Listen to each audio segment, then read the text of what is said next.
अस्सलाम वालेकुम। माशाल्लाह आप लोगों ने बहुत अच्छा किया है। उससे अंदाज़ा होता है कि तमाम लोगों को इंटीग्रेशन भी आता है और डिफरेंशिएशन भी आता है। ज़ाहिर है कि एक जो था डिफरेंशिएशन का था, दो इंटीग्रेशन के थे। लेकिन ये क्वेश्चन नंबर 4 जो है इसमें काफ़ी गलती है, तो इसको ज़रा मैंने कहा कि ये मैं कर लेते हैं हम बोर्ड पर और देखते हैं कि जो आप लोगों ने जवाब दिया है, ज़्यादातर लोगों ने, उसमें और इसमें क्या फ़र्क है, क्या गलती की है आप लोगों ने। तो ज़ाहिर देखने में नज़र आ रही है कि होमोजीनियस इक्वेशन है, dy बाई dx की फॉर्म बनाओ। दिस इम्प्लाइज dy यहीं रहेगा, dx इधर आ जाएगा। dy upon dx is equal to y upon 2 into x plus y. तो हम अज्यूम करते हैं इसे कि ये होमोजीनस है, तो पुट करते हैं, put y is equal to vx, so this implies dy by dx will be equal to v plus x dv upon dx. So equation number 1 becomes v plus x dv upon dx is equal to vx upon 2 into x plus vx. x common लेके cancel कर दो तो will have v upon 2 into 1 plus v। और जब इस v को हम उस तरफ ले जाएंगे, so here we have x dv upon dx and here we have v upon 2 plus 2v minus v, LCM लिया 2 plus 2v माइनस v से इसे मल्टीप्लाई करोगे v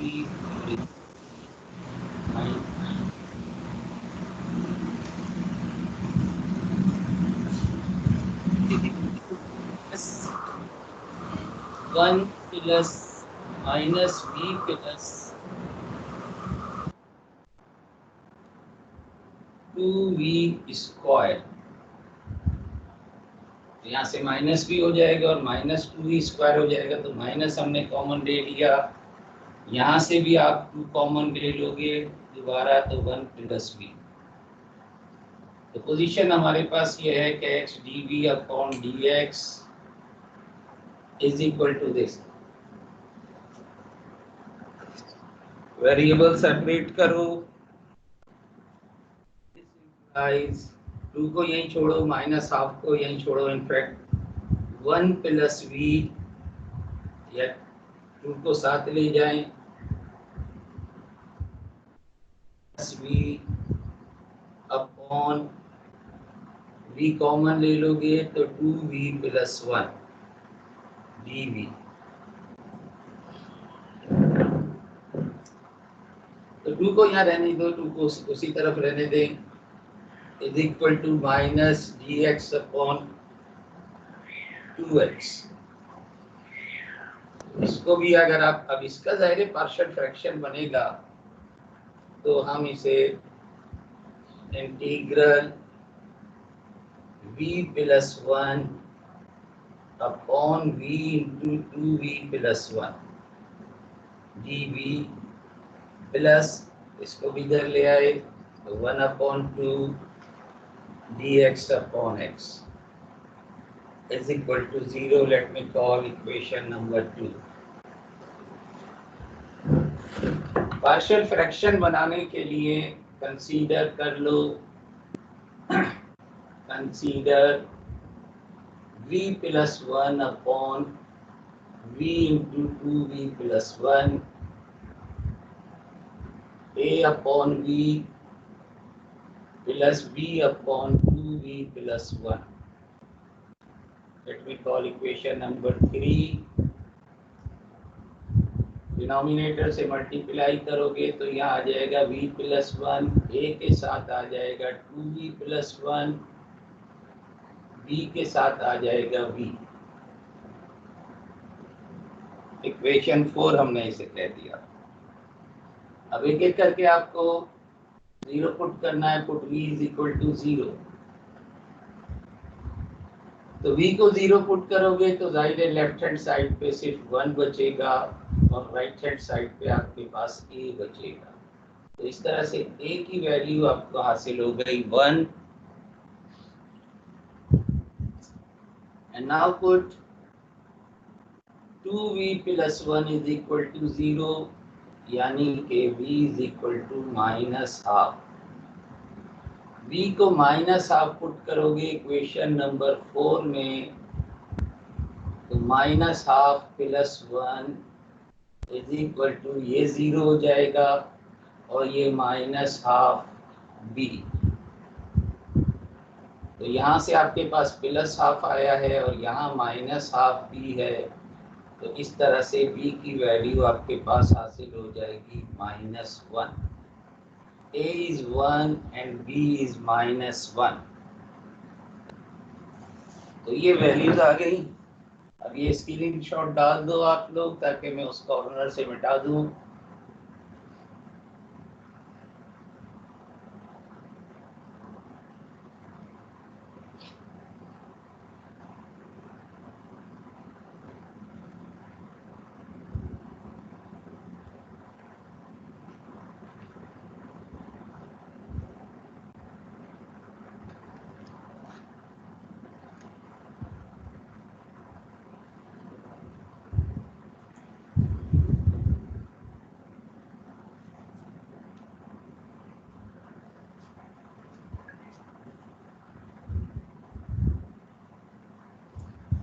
तो सब्स्टिट्यूट कर दो ये वैल्यूज इन इक्वेशन 3 और 3 के जरिए फिर हम 2 में चले जाएंगे। देयरफॉर इक्वेशन नंबर 2 में डायरेक्ट लिख रहा हूँ।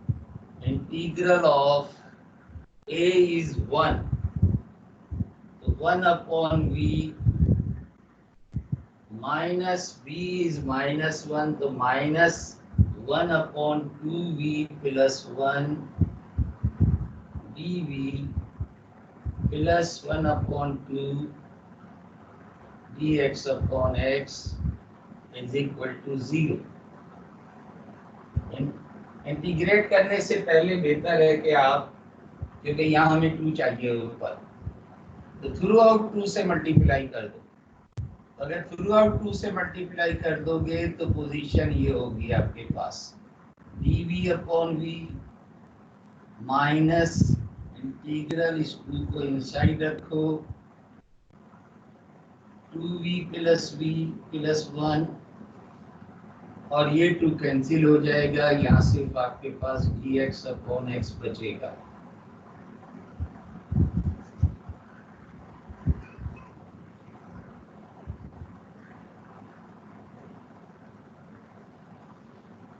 इंटीग्रेट करोगे तो ये आ गया आपके पास 2 ln v, ये आपके पास आ गया माइनस का ln 2v प्लस 1, ये आपके पास आ गया ln x और इस तरफ आप ln c ले। तो that will become v square ln v square multiply by this x divided by this 2v plus 1। तो ये पोजीशन है लेफ्ट हैंड साइड पर और राइट हैंड साइड पे ln c। v की जगह पे y अपॉन x रख दो तो y square upon x square into x यहाँ है divided by 2 into y upon x plus 1 यहाँ है और यहाँ है c। सिंप्लीफाई करोगे तो इस x से पहले इस x को कैंसिल कर दो, बाकी जो x बचा है इस x को इस x से कैंसिल कर दो, बल्कि इस x से कैंसिल नहीं होगा, ये पहले एलसीएम निकलेगा। तो पोजीशन ये है आपके पास के ऊपर आपके पास है y square upon x divided by 2y plus x upon x.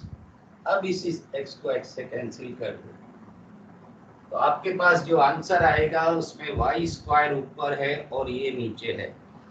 तो ज्यादातर अफराद ने जो है इसको ऊपर रखा है, वाई स्क्वायर को नीचे रखा है। तो वो कैसे हुआ, नेगेटिव किसके साथ कर दिया आपने। तो इसलिए वो जो डी जो फोर्थ क्वेश्चन था उसका आंसर ज्यादातर लोगों ने डी स्क्वायर में जो दिया। तो मेरा ख्याल है मैं यहाँ लिख दूँ कि फाइनल आंसर क्या आया।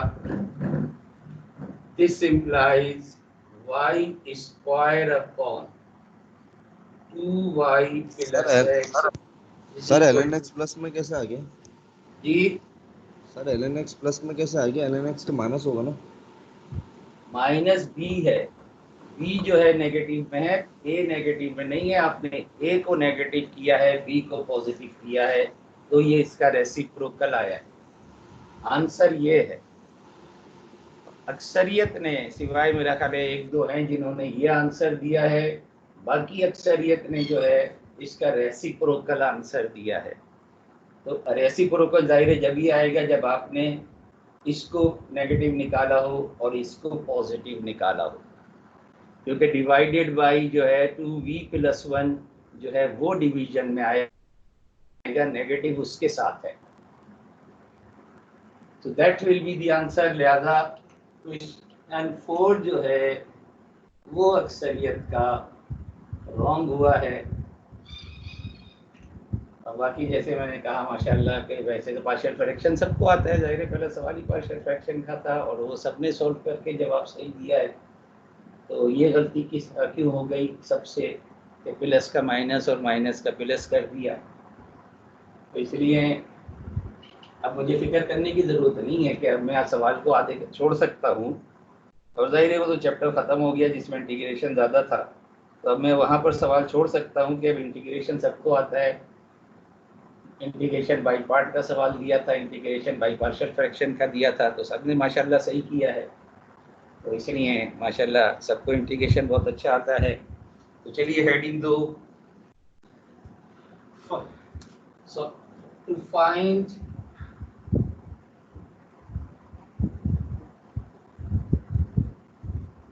solution of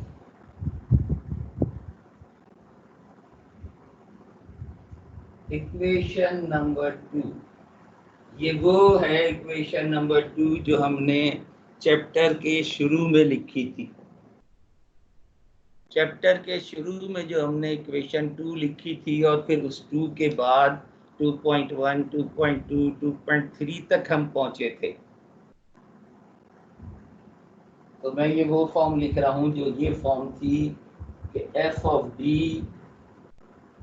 y is equal to qx। इसे हमने कहा था इक्वेशन 2.3, शायद इक्वेशन 2.3 कहा था शायद इसे हमने। तो ये चैप्टर का लेक्चर देख लो जहाँ से हमने ये चैप्टर शुरू किया था कि वहाँ पर हमने इस इक्वेशन नंबर क्या दिया था। इसे मुझे याद पड़ता है कि शायद 2.3 दिया था। जरा देखो चेक करके बता दो मैंने सही लिखा है इक्वेशन नंबर। तो ये इक्वेशन नंबर 2 इसीलिए मैंने कहा कि जो बाकी थी वो इसी 2 से ही हमने ये फॉर्म बनाई थी बाकी सारी। तो अब हम इसका सॉल्यूशन करने जा रहे हैं। इसके बाद जाहिर है हमने इक्वेशन नंबर 3 कहा था कि when we take qx is 0, जिसे हमने होमोजीनस या कैरेक्टरिस्टिक इक्वेशन। तो खैर फिर हमने जी सर बी की वैल्यू तो मेरी -1 ही आ रही है और आंसर आपका उल्टा आ रहा है। की मेरा आंसर ये वैल्यू है माइनस कैसे आ रही है? सर बी की वैल्यू बी ए की की वैल्यू 1 आ रही है, -1 बी आ की रही है। -1 आ रही है। हाँ तो बी की -1 आ रही है तो इसके साथ सर माइनस एक आएगा एक ना। माइनस बाहर भी तो था ना? कहाँ माइनस बाहर था? सर बाहर एक माइनस था ना जो हमने बाहर इंटीग्रल के बाहर निकाल लिया था। बाहर जो माइनस था वो हमने उसी के साथ छोड़ा था, उसको राइट से लेफ्ट पे ले आए थे। और अगर वहां रखोगे तो फिर ये भी डिवीजन में चला जाएगा। तो अभी तक उसी में उलझे हुए हो। अब तो ये मैंने दूसरा चीज शुरू कर दी है, उसे तो बाद में फिर डिस्कस कर लेना। इसे देखो अभी तो तो जो माइनस बाहर था तो फिर ये dx/x जो था वो राइट पे होता, वो लेफ्ट पे लेकर आए हैं, माइनस को हम वहीं छोड़ के इसे लेफ्ट पे लेकर आए तो मल्टीप्लाई में आया है, अदरवाइज ये डिवाइड में आ जाएगा फिर। तो ये देखेंगे मैंने इक्वेशन सही लिखी है, ये बताओ तुम। यस सर, सही लिखी हुई है। अब यहाँ से हमें आगे बढ़ना है, क्योंकि अभी जो होमोजीनस था वो हमने उसे एक स्पेशल केस था जो अभी हम इसका भी पार्ट है, वो इस आर्टिकल का पार्ट। तो ये अब हमें इसको सॉल्व करना है। इसको सॉल्व करने के लिए पहला काम लिखो, equation number 2.3 can be written as F D Y is equal to 0। अब ये नंबरिंग इसकी शुरू हो रही है, F D Y is equal to 0। Equation number 2 can be written as, या 2.3 can be written as f dy is equal to 0, and this is called reduced equation. Reduced equation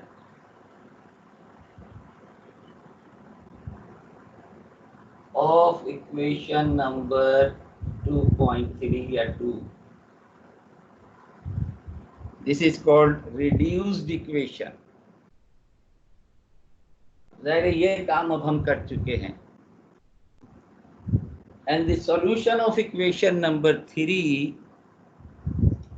the solution of equation number 3 is called complementary function. The solution of equation number 3 is called complementary function. Shortly आपको मुख्तलिफ book में C dot F dot लिखा मिलेगा, C भी small है, F भी small है। Complementary function and is denoted by YC, C subscript में है, and is denoted by YC। ये लाइन रिपीट कर देंगे। मैं दोबारा सारी चीज़ रिपीट कर रहा हूँ। The solution of equation number 3 is called complementary function, shortly C dot F dot, and is denoted by YC.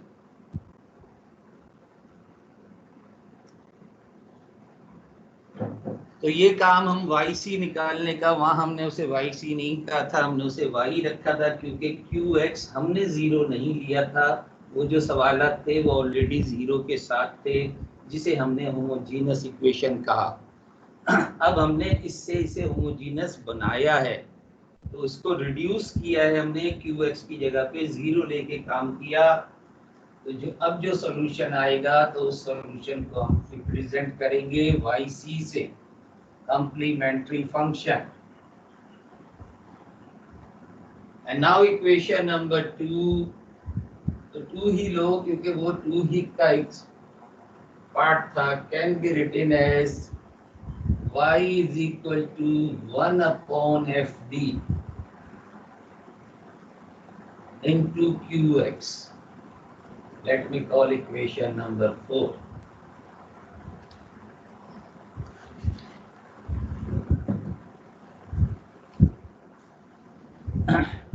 तो इस इक्वेशन को आपने y को वहीं छोड़ा 1 अपॉन fd, क्योंकि ये 1 अपॉन fd अलग से क्यों लिखा? बहुत सी किताबों में qx अपॉन fd लिख देते हैं, जो मेरे हिसाब से मिस्टेक है। मिस्टेक इस लिहाज से, मैंने लास्ट टाइम भी बताया था भाई, ऑपरेटर है।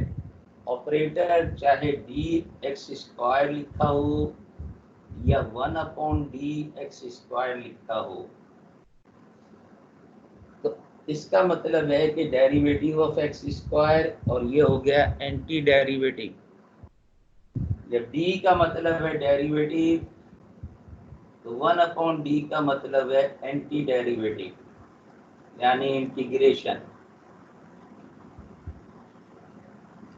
तो जाहिर है कि 1/d इज एन ऑपरेटर, तो जिस तरह डी एक्स स्क्वायर लिखा जाता है इसी तरह से 1/d एक्स स्क्वायर लिखा जाना चाहिए। एक्स स्क्वायर अपॉन डी मेरे हिसाब से टेक्निकली रॉन्ग है। तो बहरहाल ये मेरा अपना आइडिया है, तो बहुत सारी किताबों में लिखा हुआ मिलेगा आपको ऐसा, इसलिए मैं 1/fd को हमेशा अलग से लिखता हूँ, क्योंकि 1/fd इज एन ऑपरेटर जो कि क्यू एक्स पे ऑपरेट करेगा। तो बहरहाल ये तो एक अलग से बात थी। अब इसी से आगे कंटिन्यू लिखो। The solution of equation number 4, the solution of equation number 4 is called particular integral. Particular integral, और अक्सर किताबों में आपको शॉर्टली लिखा हुआ नजर आएगा। अब यहाँ कैपिटल पी है, capital P dot capital I, particular integral. तो इतना बड़ा सेंटेंस लिखने की बजाय वो P dot capital I dot लिख देते हैं, पर्टिकुलर इंटीग्रल। और यहाँ वाई सी से डिनोट किया था, and is denoted by Y P. Again, p is small and in the subscript of y. तो देखें अब ये है कंप्लीट सवाल जो हम करेंगे। असल जो था वो इक्वेशन 1 तो एक आर्टिकल ही अलग है, वो आखिरी आर्टिकल होगा। इक्वेशन 2 जो था इसके सॉल्यूशन को हम डिस्कस कर रहे हैं। उसके सॉल्यूशन में जो हम होमोजीनियस बनाया गया है चूँकि, तो इसलिए उसे हमने वाई सी से रिप्रेजेंट करना है, जो हम इससे पहले होमोजीनस के नाम से ऑक्सिलरी इक्वेशन बनाई और ये हम काम कर चुके हैं। तो उसको y की बजाय अब हम वाई सी कहेंगे, और फिर ये काम किए करेंगे, और इसके ज़रिए फिर हम जो सॉल्यूशन निकालेंगे इक्वेशन 4 का, वो कहलाएगा पर्टिकुलर इंटीग्रल। तो ये दो स्टेप्स हैं, मेन स्टेप्स हैं to find the solution of equation number 2। और फिर हम आखिर में इन दोनों को के बाद लिखेंगे। लिखो now the solution of equation number 2। The solution of equation number 2 is y which is equal to yc plus yp। तो ये है अब मुकम्मल तरीका हायर ऑर्डर डिफरेंशियल इक्वेशन को सॉल्व करने का। उसका एक पार्ट ये है वाई सी, उसका दूसरा पार्ट है वाई पी, और वाई सी वाई पी को ऐड करके लिख देंगे, तो that will be the solution of given equation number 2। अब हम चलते हैं वाई पी निकालने के तरीका। वाई सी निकालने का हमने मेथड सीख लिया है पिछली क्लासों में। नाउ हेडिंग दो, टू फाइंड वाई पी या particular integral method to find yp।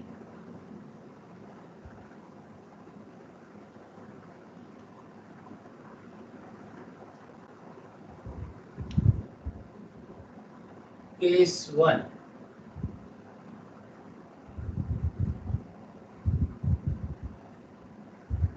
अब ये जो मेथड है ये डिपेंड करता है क्यू एक्स किस टाइप का है। क्यू एक्स की टाइप क्या है इस पे डिपेंड करता है। तो यहाँ पर आप अगर अपना सिलेबस देखो तो 4 मुख्तलिफ केसेस दिए हुए हैं। तो पहला केस जो है, if Q x is a e raised to power bx, if qx is exponential function, a and b are constant number,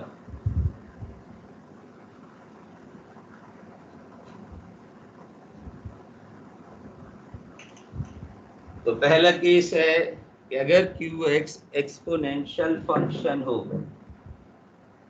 सबसे आसान केस है, इसलिए सबसे पहले सबसे आसान केस। लेकिन इसके दो सब केस हैं, तो सब केस वन हेडिंग दो। सब केस वन,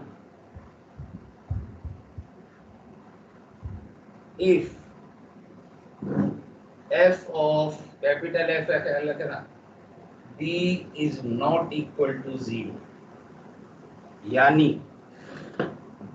ये जो एफ डी आपके पास लिखा हुआ है, d को अगर आप b से रिप्लेस कर दो और वो नॉट इक्वल टू 0 आए, तो बहुत ही सिंपल एक लाइन में जवाब आ जाएगा। b क्या है, एक्सपोनेंशियल में x का कोफिशिएंट है, तो एफ डी को आप रिप्लेस कर दो एफ डी में बाई बी, तो आपके पास आ जाएगा एफ बी। अब अगर ये नॉट इक्वल टू 0 आए, देन वाई पी, एक लाइन में जवाब, then y P is equal to 1 upon f B,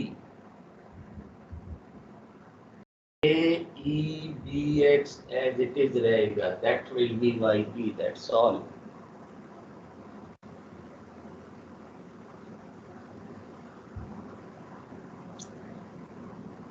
बस ये देखना है आपको कि f of B must not be equal to 0।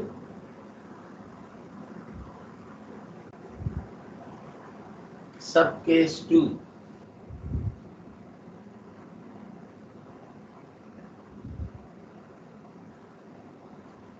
if f of b is equal to 0,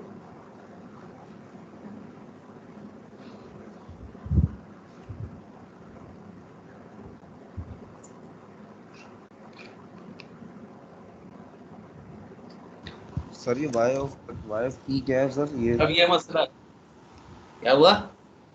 sir ये वाई ऑफ पी बता क्या कह रहे दीजिएगा हैं? सर, वाई ऑफ पी बता देखो, दीजिएगा क्या अगर है ये सर?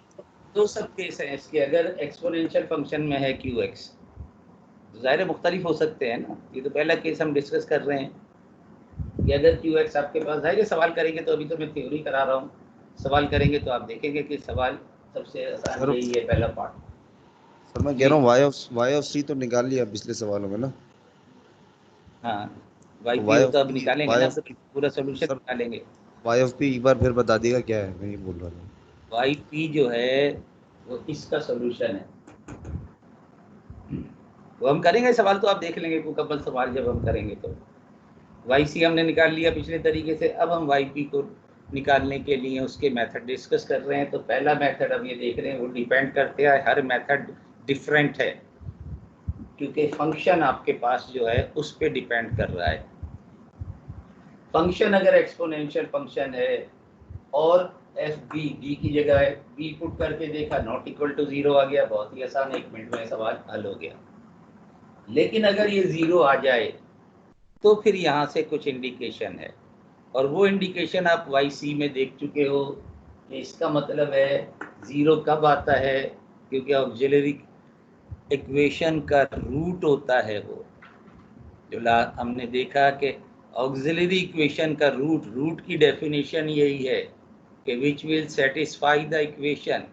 इसका मतलब है कि अगर एफ बी इज 0 आ रहा है तो लिखो it's mean B is equal to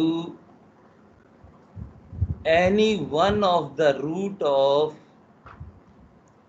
its mean b is equal to any one of the root of auxiliary equation या characteristic equation।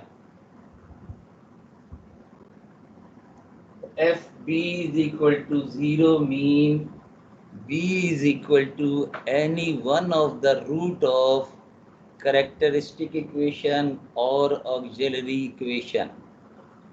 तो इसका मतलब है कि m किसी न किसी m के बराबर है, तो फिर आप f ऑफ d को जो है ब्रेक करोगे।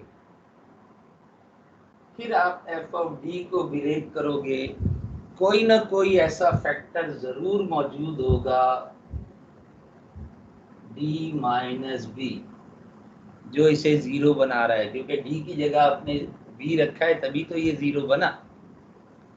और ये जो फैक्टर है ये एक भी हो सकते हैं, एक से ज्यादा भी हो सकते हैं, इसलिए इसकी पावर n कम से कम at least n should be equal to 1, तभी तो ये जीरो बन रहा है ना। तो बाकी जो दूसरा फैक्टर बच गया है उसे हमने कोई और नाम दे देते हैं, जी डी कह लो उसे। तो इस फैक्टर को अलग कर दो, बाकी जो फैक्टर बच गया, जैसे कल हम कर रहे थे, लास्ट क्लास में हम कर रहे थे कि एक रूट हम सिंथेटिक डिवीजन में हमने निकाला, हिट एंड ट्रायल मेथड से जीरो आ गया तो वो एक रूट रह गया, उससे हमने सिंथेटिकली डिवाइड किया तो फिर एक फैक्टर आ गया आपके पास, वो फैक्टर को हमने ये कह दिया है। लेकिन provided that G of B must not be equal to zero.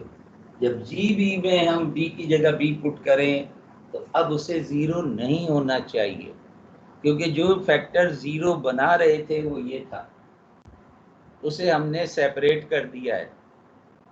जो भी फैक्टर जीरो बना रहा था वो ये था, उसे हमने सेपरेट कर दिया। तो इसलिए बाकी जो बच गया उसमें जब आप बी पुट करोगे डी की जगह पर तो अब उसे जीरो नहीं होना चाहिए। तो ये सब जब आपने कर लिया तो then yp is equal to yp is equal to, अब आप 1/GB लिखोगे जो कि अब जीरो नहीं है, और थोड़ी सी जगह छोड़ दो, और वो qx aebx जो था, qx जो था वो तो अपनी जगह पर है। ये जो जगह मैंने छुड़वाई है ये इसलिए कि ये जो n है इसमें ये n कीमती है, वो यूज होगा। यहाँ पर एक अलग से फैक्टर आ जाएगा xn/n फैक्टोरियल। तो ये फैक्टर पहले वाले सब केस की बनिस्बत एक्स्ट्रा है, ये इसकी वजह से आया है n। अब ये 1 है तो जाहिर है x आ जाएगा, अगर ये 2 है तो x² फैक्टोरियल मीन 2 आ जाएगा। ये n के ऊपर डिपेंड कर रहा है, तो ये चीज़ एक एक्स्ट्रा है इसकी बनिस्बत। बाकी तो वही है मेथड, सिवाय इसको कि आपको अलग करना है क्योंकि एफ बी जीरो हो गया है। तो अब हम चलते हैं क्वेश्चन की तरफ। तो क्वेश्चन जो आपको हैंड आउट दिया हुआ है पेज नंबर 2 पे इसके क्वेश्चन है।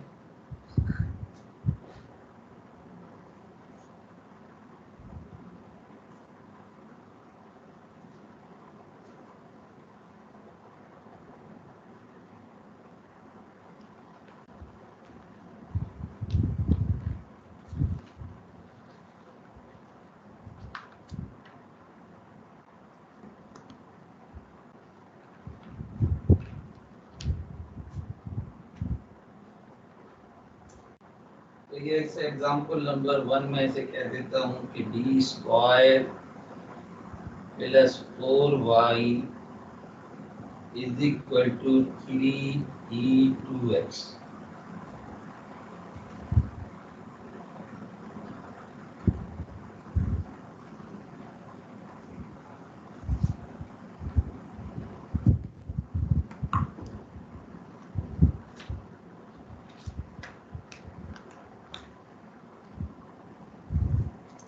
तो देखिए आप, अब ये था आपके पास f of d y = qx, this is qx। तो पहले तो काम आप वही करेंगे कि इसे आप रिड्यूस्ड इक्वेशन बनाओ, consider the reduced equation.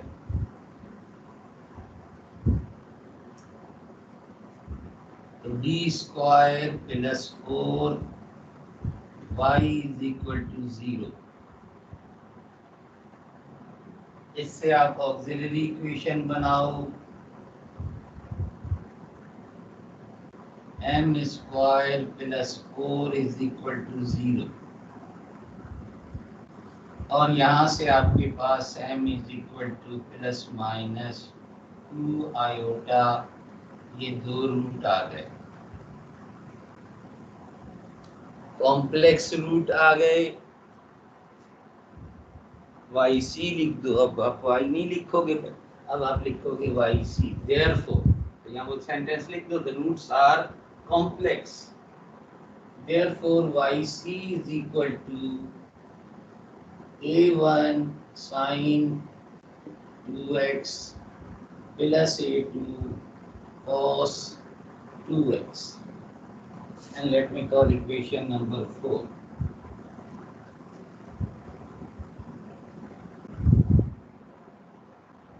yc आपके पास आ गया। अब आप अगेन इक्वेशन नंबर 1 को उस फॉर्म में लिखो। तो equation number 1 imply y is equal to 1 upon F D आपके पास है d स्क्वायर प्लस 4, और qx आपके पास है 3e2x। अच्छा, अब ये 3 जो है चूंकि कांस्टेंट नंबर है, आप जानते हैं कांस्टेंट मल्टीपल है, तो कांस्टेंट को आप d से भी बाहर निकाल सकते हैं, तो 1/d इंटीग्रेशन से भी बाहर निकाल लेते हैं।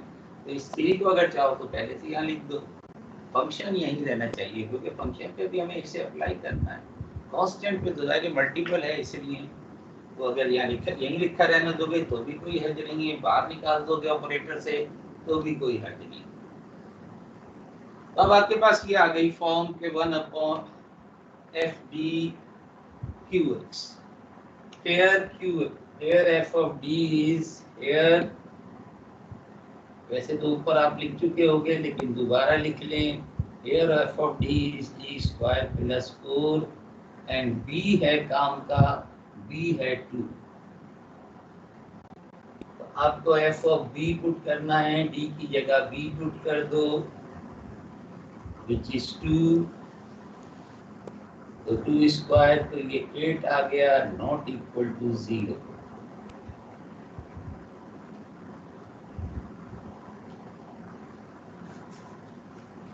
सर अपनी इक्वेशन क्या लिखी हुई है? जी ऑफ इक्वेशन क्या लिखी हुई है, कहाँ से शुरू कर रहे हो आप? सर जी कौन सी of b equation? Not equal to 0। Sir ji of b not equal to 0 के नीचे वाली फाइनल आंसर जो है y f p. Y P is equal to 1/GB, या 1/FB था, अब GB है, और AEBX वही है जो यहाँ मौजूद है। सिर्फ ये इजाफा हुआ है इसमें, और इसमें फ़र्क ये है कि ये इजाफा हुआ है x⁴n/n फैक्टोरियल।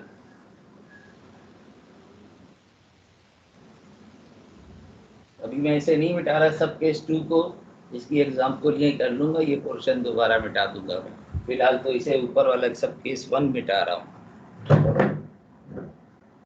अब आप लिखोगे वाई पी लिखने का ये मेथड, तो जाहिर है 1/8 और AEBX ऐसे ही रहेगा। तो वाई पी आपके पास आ गया। Therefore Y P is equal to, therefore yp is equal to 1/8, 1/FB is 8, और qx as it is multiply by 3e2x, तो ये yp है। तो let us call equation number 5। इन दोनों को ऐड कर दोगे तो आपके पास फाइनल सॉल्यूशन आ जाएगा। So this implies y is equal to yc plus yp। yc आपके पास पहले आ चुका है, a1 sin 2x plus a2 cos 2x, और इसमें आप इसे ऐड कर दो 3e2x upon 8। That will be the answer of example number 1। मैं इसे अभी दोबारा रिपीट कर देता हूँ, इस सवाल को उतार लो पहले से।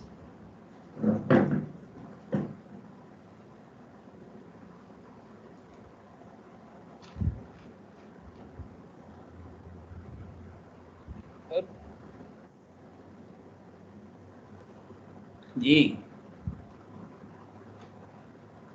मैं ना अभी दोबारा रिपीट कर देता हूँ इस सवाल को, पहले उतार लो इसे।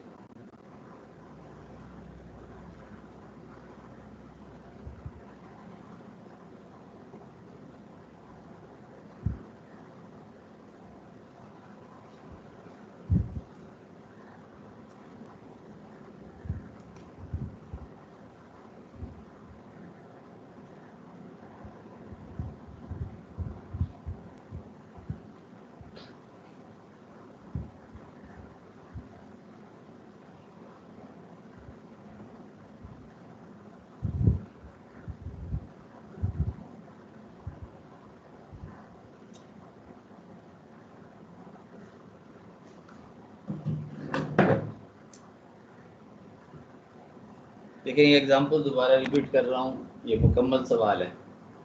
तो वो जो था पहले जो हम कर रहे थे, that is part of this question, तो हमने वो पार्ट यहाँ यूज़ किया है।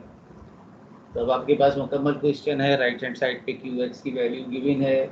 इनिशियली आप रिड्यूस्ड इक्वेशन हम उसी को कह रहे हैं जिसको हमने क्यू एक्स को 0 ले लिया, राइट हैंड साइड को 0 ले लिया। होमोजीनस इक्वेशन बनाने के बाद ऑक्सिलरी बना के हमने वाई सी निकाला। वो हम मेथड सारे डिस्कस कर चुके हैं, 3 केसेस थे वहाँ पर। किस किस्म का रूट आया है, रूट जब आ जाए ऑक्सिलरी इक्वेशन का तो हम उसको देखते हुए उसका सॉल्यूशन लिख देते हैं। तो here we call that solution is a Y C. तो वाई सी आपके पास आ गया।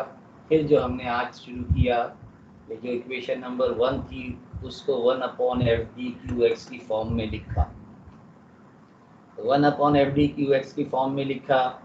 तो हमने जब b जो है वो एक्सपोनेंशियल में x का कोफिशिएंट जो है वो b है। एफ डी में जब हमने b पुट किया, एफ ऑफ b जब हमने चेक किया, तो यहाँ पर जब 2 पुट करोगे आप तो ये 8 आ जाएगा, which is not equal to 0। तो ये सब केस 1 का 1 जो केस था उसका सब केस 1 है कि ये F B not equal to 0 आया। तो उसको लिखने का तरीका यही था कि 1/FB/QX एज इट इज़। तो ये इसे हमने वाई पी कहा। और finally Y C plus Y P will give the solution of equation number 1। तो इक्वेशन नंबर 1 को हमने 2 हिस्सों में निकाला है, वाई सी और वाई पी दोनों को ऐड करके लिख दिया। That is the solution of equation number 1। तो ये भी हमने सब केस 1 किया है। सर अब हम चलते हैं जी जी बोलें इक्वेशन 5 में yp निकाला है, जी। इसमें x की power n divide by n factorial नहीं लिखा। देखिए ये नॉट जीरो का सब केस 1 का है, ये तो सब केस 2 अभी हम करेंगे इसकी एग्जाम्पल। इसकी एग्जाम्पल अभी हम करने जा रहे हैं। ये सब केस 1 में हम इसी तरह से लिखते थे। ये तो वो केस है जब आपके पास एफ बी जो है वो 0 आ जाए। इसलिए मैं कह रहा हूँ कि इसको मैं अभी नहीं मिटा रहा, ये सामने रख रहा हूँ, दूसरी एग्जाम्पल कर रहा हूँ।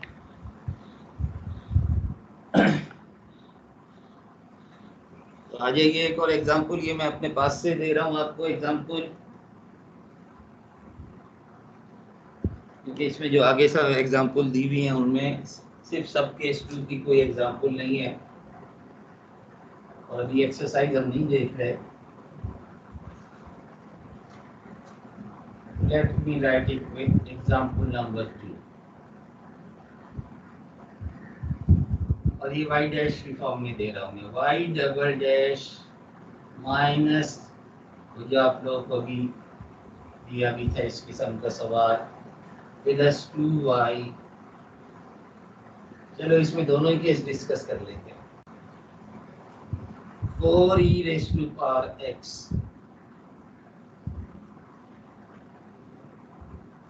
Plus 3e raise to power 2x।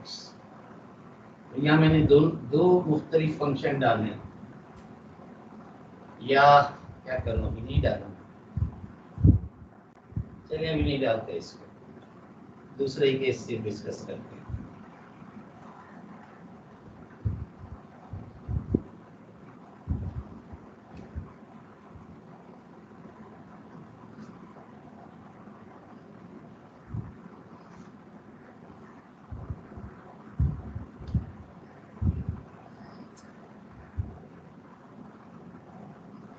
अब देखिए आपके पहले तो इसे कन्वर्ट करेंगे डी की फॉर्म में, वो जो एग्जाम्पल थी डी में गिवन थी आपको, तो इसे डी में कन्वर्ट करो, D square minus 3d plus 2y is equal to 4ex। इसे कोई नंबर देना चाहोगे, दोनों को एक ही चीज है और नंबर पे का। अब आप रिड्यूस इक्वेशन लिखेंगे, reduce equation D square minus 3d plus 2y is equal to 0, इसको नंबर 2 कह रहे हैं। उसके बाद जाहिर है auxiliary equation m square minus 3m plus 2 is equal to 0। चलो इसके रूट निकाल के बताओ क्या है।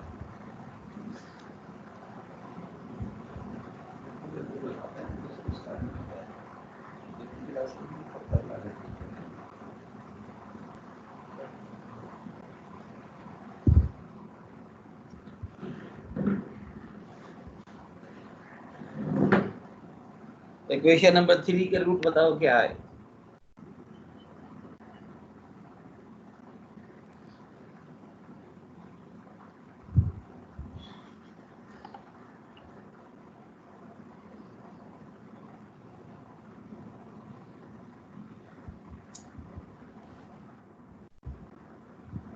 तो 2 और 1 are 2 and 1. 1 and 2, m is 1 and m is 2. So this implies m is equal to 1 and m is equal to 2 are the roots. Therefore yc is equal to a1 e raised to power x plus a2 e raised to power 2x. तो इस तरह से आपके पास आ गया yc।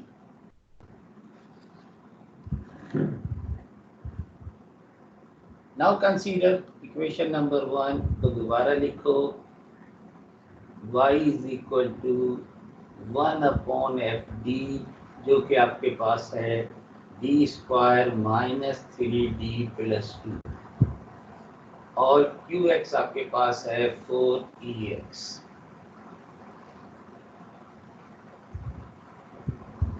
अब आप देखें कि यहाँ पर एफ डी आपके पास है, अगर F D is D square minus 3d plus 2 और b आपके पास है कोफिशिएंट ऑफ पावर, x का कोफिशिएंट इज 1। 1 जब इसमें पुट करोगे f1 दैट विल बिकम 0। तो ये केस आ गया। तो दिस इज सब केस 2। तो आप इसके फैक्टर, जब जाहिर है आपने ये रूट दिए हैं, तो अगर फैक्टर से बनाया है, फैक्टराइजेशन से किया है, तो भी तो आपके पास फैक्टर ऊपर मौजूद होंगे। तो एफ डी को फैक्टराइज कर आपने लिखा है एफ डी, एम था तो एम को डी के तौर पे वापस लिख लो, d minus 1 and d minus 2, ये आपने फैक्टर बनाए थे, ऊपर बना चुके हो फैक्टर आप।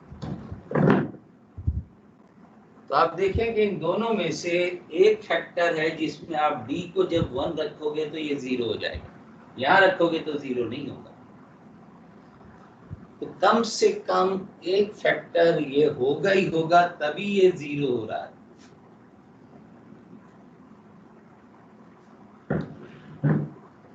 तो ये factor b minus B, b is 1, d minus B, यहाँ d माइनस बी नहीं है।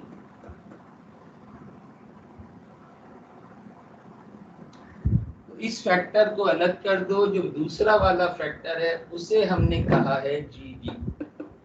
Therefore, GD is the other factor, जो 0 बना रहा है, उसके अलावा जो फैक्टर है उसे हम GD कह रहे हैं। और साथ साथ ये भी था प्रोवाइडेड दैट, तो जाहिर है जीरो नहीं है। And this implies G of B which is G of 1 रखोगे तो -1 आ जाएगा, नॉट इक्वल टू 0।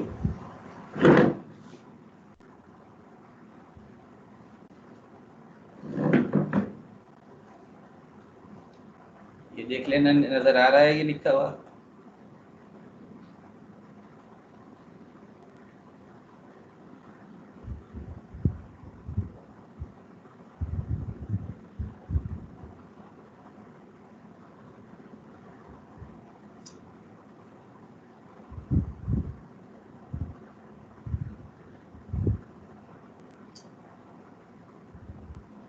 सर ये फैक्टर्स वाला स्टेप समझा दें फिर से।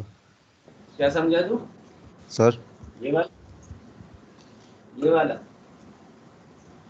सर D-1 D-2, सर ये D-1 D-2 आपने लिखा ना f of d equals to, जी, ये सर ये स्टेप समझ में नहीं आया। ये कैसे निकाले थे? सर सिंथेटिक डिवीजन से निकालें। सिंपल, ये तो फैक्टर हैं, इसके इसके फैक्टर हैं ये, लिख के जी सर निकाल लो। फैक्टर सब आएंगे पर आपने थोड़ी यहाँ क्या, बतलाऊंगा। सर फैक्टर्स निकालने हैं।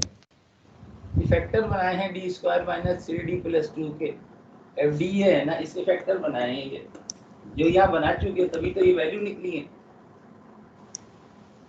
m-1 m-2 फैक्टर थे इसके, m की जगह d की जगह m रखा था ना, m की जगह हमने वापस d रख दिया।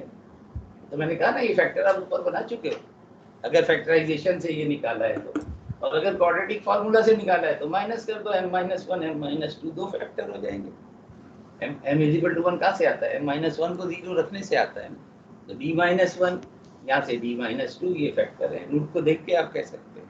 और हमने आपसे यही कहा था, यहाँ लिखवाया यही था कि अगर ये 0 आ रहा है एफ बी, तो इसका मतलब है b जो है किसी एक रूट के बराबर है, जो ये है 1, जो यहाँ से आया है 1।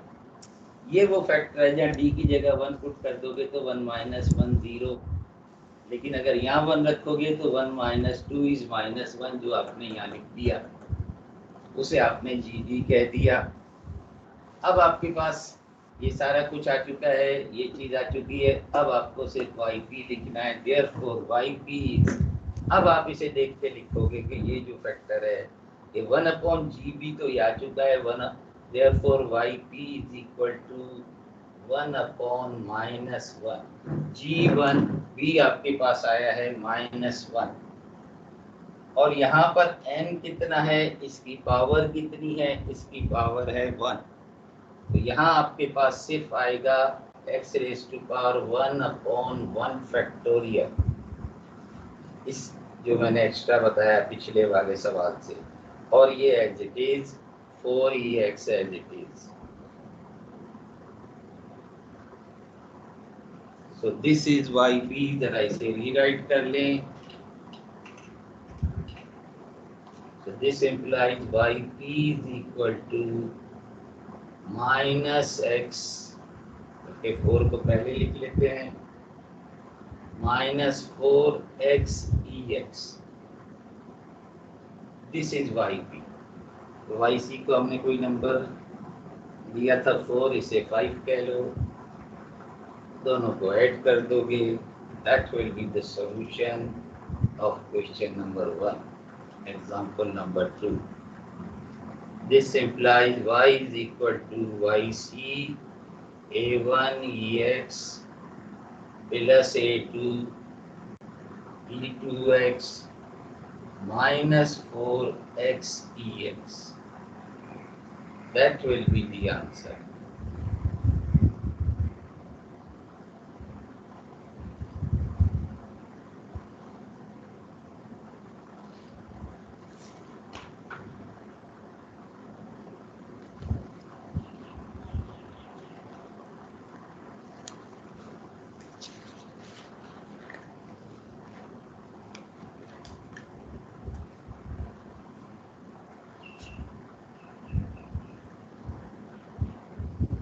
देखिए ये एग्जाम्पल नंबर 3 जो इस आपके पास शीट है उसमें जो दी हुई है, ये जरा बड़ा सवाल है, इसमें दोनों सब केसेस के भी है और एक और एक्स्ट्रा भी है।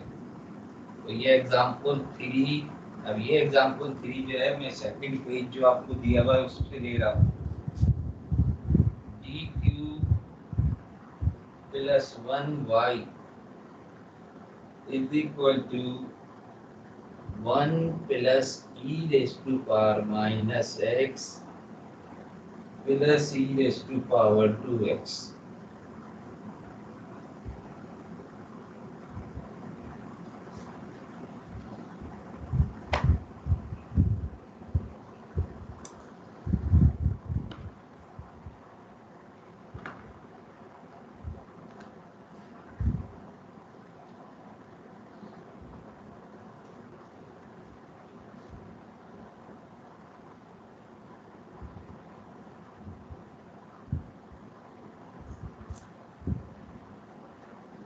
चलो रिड्यूस इक्वेशन बनाओ, जल्दी बनाओ, वाई सी निकाल के दो।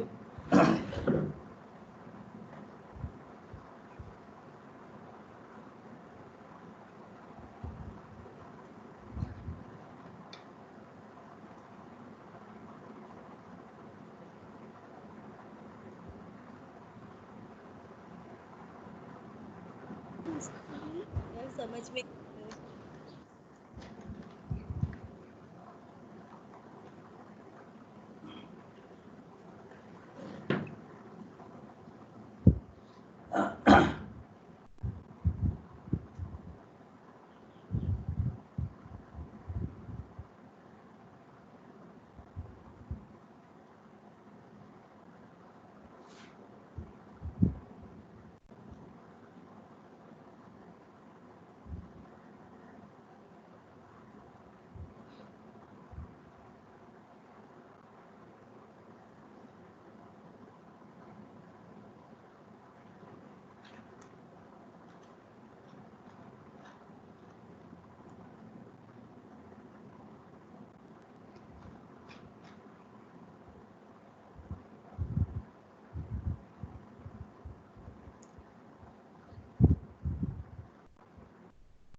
सर रूट्स जी आ रहे हैं सर लिखने। सर एक रूट -1 आ रहा है। एक रूट तो दायरे माइनस, चलो रूट लिखवा रहे हो तो चलो पहले रूट लिखवा दो, -1 and 1 plus root 3 upon 2 iota. 1 नहीं आएगा, -1 आएगा। प्लस है तो जाहिर है माइनस प्लस हो जाएगा। ठीक है, 1 plus 1 upon 2 plus minus under root 3/2 iota. जी सर, ये तो और रूट 1 आए, अपॉन माइनस रूट। ठीक है। ये तो रूट आए हैं आपके पास। YC आपके पास आ जाएगा A1 e raised to power -x plus A2 sin under root 3 upon 2x plus A3 cos under root 3 upon 2x and then multiply by e raised to power half x.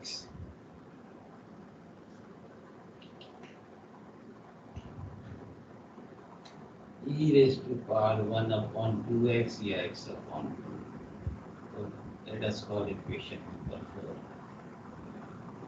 तो ये आपके पास आ गया YC।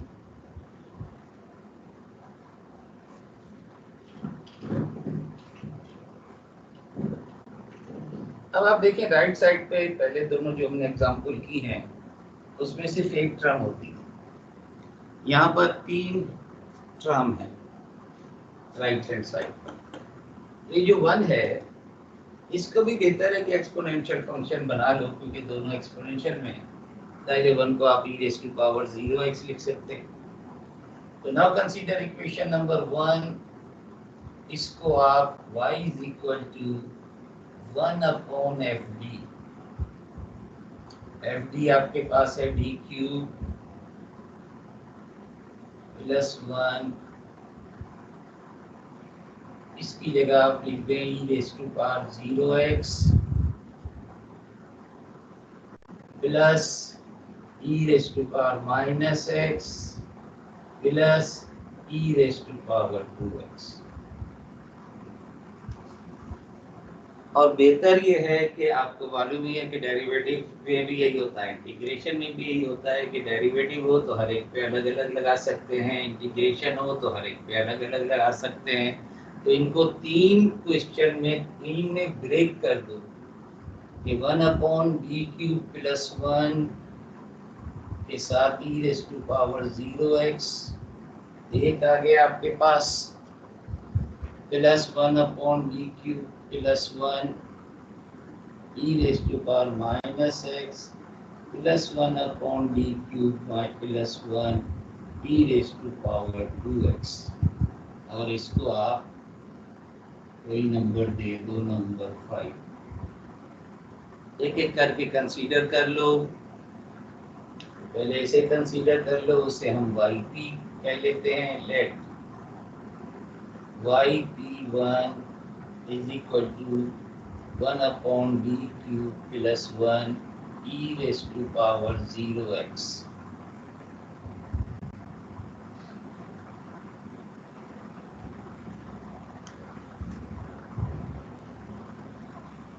चाहो तो direct रख दो 0 यहाँ पर, चाहो तो उसी तरह लिख के कर लो। हेयर एफ डी बार बार लिखने की जरूरत नहीं है, एक जगह जब लिख दिया।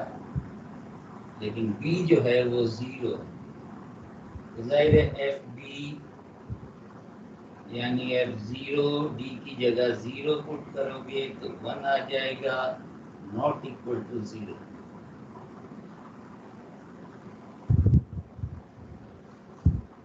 तो yp1 आपके पास आ जाएगा इस तरह से। This implies yp1 is equal to, वही 1 का 1 ही रहेगा, 1 into e raised to power 0x which is equal to 1. Let me call equation 6 yp1।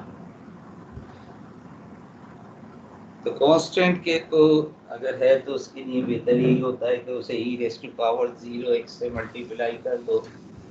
0 जो है वही यूजुअली वही कांस्टेंट वापस आ जाता है। अब सर ये कौन सा केस है? कौन सा क्या कह सर रहे ये हो? केस 1 का सब केस 2 है क्या? सर केस 1 का सब केस 2 है ये? 0 आ जाएगा ना। नॉट इक्वल टू 0 आया है ना, तो सब केस 1 हुआ ना ये। सब केस 1। अब सब केस 1। अब दूसरा देखो, इसी तरह से दूसरा पार्ट ले लो, उसे yp2 कह लेते हैं। Now consider yp2 is equal to 1 upon d cube multiplied by e raised to power minus x। इसे हमने yp2 कह दिया सेकेंड वन को, ये रह जाएगा। अगेन एफ डी तो वहां लिखा हुआ है, हेयर बी लिख लो सिर्फ, here B is -1। This implies F of B which is F of -1। जब यहाँ -1 पुट करोगे तो ये 0 हो जाएगा। तो ये सब केस 2 का पार्ट है, क्योंकि ये 0 आ गया।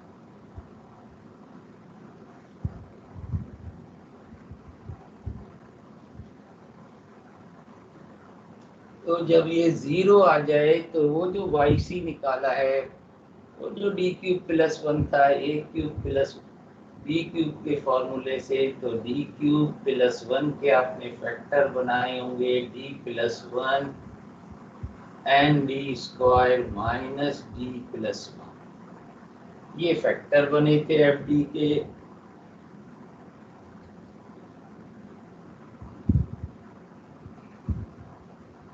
ये वो फैक्टर है जो इसे -1 जब यहाँ पुट करोगे, बी आपके पास -1 है, -1 जब यहाँ पुट करोगे तो ये 0 हो जाएगा।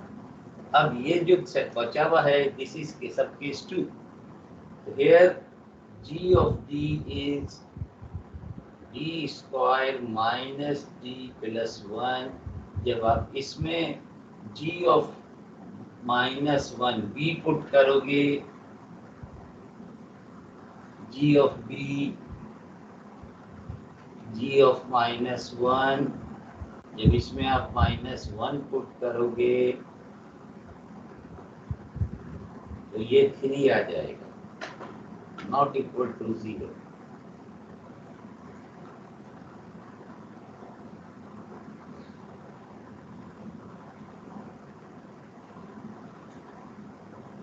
तो ये सेकंड केस हो गया, सब case 2। Therefore, yp2 is equal to 1/3। इसकी पावर है 1, x अपॉन 1 फैक्टोरियल मीन 1, और ये as it is. Let me call equation number 7।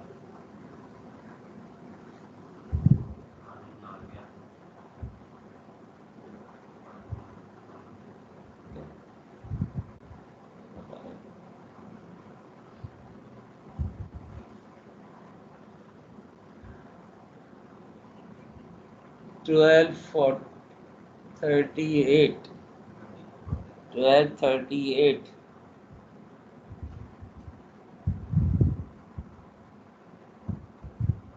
तो अरुण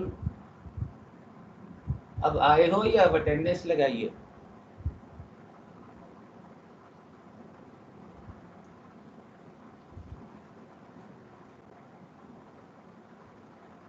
यानी कि क्लास खत्म होने से जस्ट चंद मिनट पहले आप आए हैं।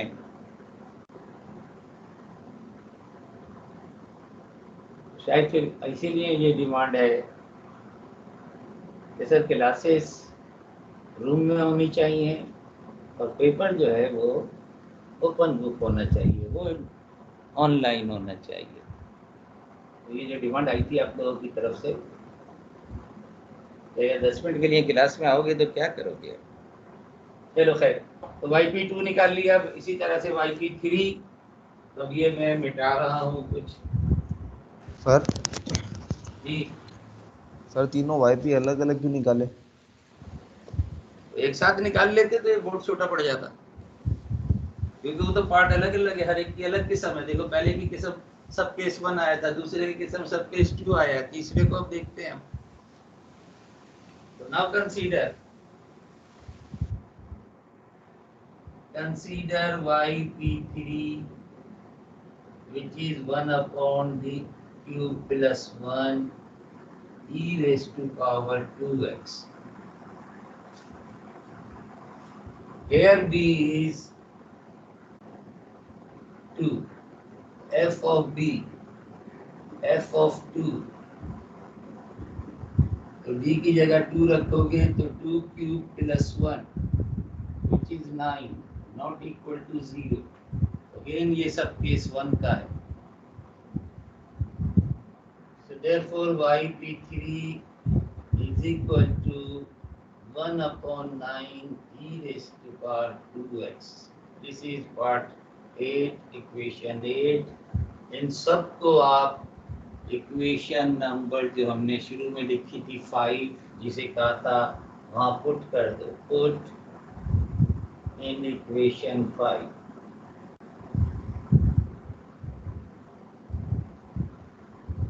तो yp is equal to yp1 plus yp2 plus yp3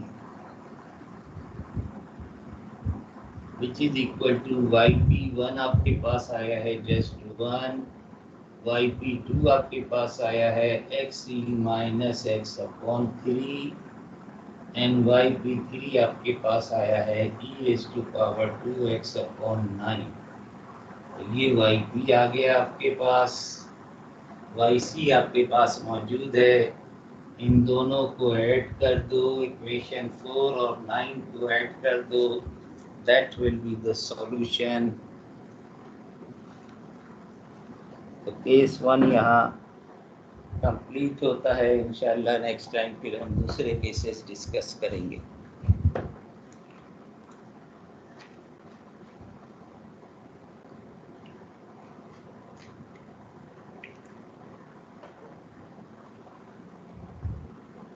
final answer लिख देना.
ठीक है भाई, फिर इंशाल्लाह नेक्स्ट क्लास में मुलाकात होगी. और नेक्स्ट क्लास में आपको मालूम है कि दूसरा क्विज है.